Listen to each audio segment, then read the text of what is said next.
আবারও অশান্ত হয়ে উঠল বামুটিয়া। অটো রিকশার লাইন নম্বর ধরাকে কেন্দ্র করে BMS Bamutia auto rickshaw block শাখার দুই পক্ষের মধ্যে তীব্র সংঘর্ষের ঘটনায় রক্তাক্ত হলেন এক অটো চালক। ঘটনাকে কেন্দ্র করে এলাকা জুড়ে চাঞ্চল্যের সৃষ্টি হয়েছে। জানা যায় শনিবার কালীবাজার এলাকায় অটো লাইনের নম্বর ধরাকে কেন্দ্র করে প্রথমে বচসা এবং পরে হাতাহাতির ঘটনা ঘটে।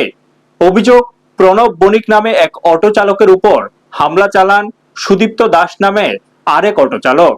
হামলায় গুরুতরভাবে আহত হন প্রণব বণিক। রক্তাক্ত অবস্থায় স্থানীয় লোকজন তাকে উদ্ধার করে নিকটবর্তী হাসপাতালে নিয়ে যান। স্থানীয় সূত্রে খবর, দীর্ঘদিন ধরে বিএমএস অটোরিকশা বামুটিয়া ব্লক শাখার কমিটি গঠনকে কেন্দ্র করে আভ্যন্তরীণ দ্বন্দ্ব চলছিল। এই দিনের ঘটনাও সেই গোষ্ঠী দ্বন্দ্বেরই বহিঃপ্রকাশ বলে মনে করছেন অনেকেই। ঘটনার প্রতিবাদে ক্ষুব্ধ অটো চালকদের একাংশ বিএমএস অটোরিকশা বামুটিয়া ব্লক শাখার অফিসে তালা ঝুলিয়ে বিক্ষোভ দেখান। পরিস্থিতি উত্তপ্ত হয়ে উঠলে কালীবাজার এলাকায় মোতায়েন করা হয় বিশাল পুলিশ বাহিনী।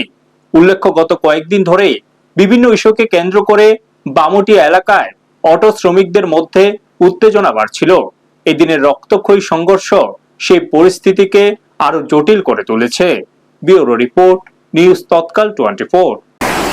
আমি বাড়ি থেকে ঘন্টা দুয়েক হইব আমি কালীবাজারে আইছি। আমি নাম্বার ধরতে আইছি। নাম্বার ধরতে হওয়ার পরে আমারে সুদীপ্ত সুরজিৎ আমারে বাধা দিছে। তারা নাকি কইতেছে যে বিএমএস এর নাকি বলে কাগজ করতে হইব, ছাড়পত্র দিতে হইব।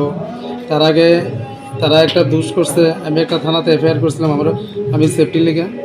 এই সেফটি লেগে থানাতে এফআইআর করার পরে তারা একটু হেনস্থার শিকার হয়েছে।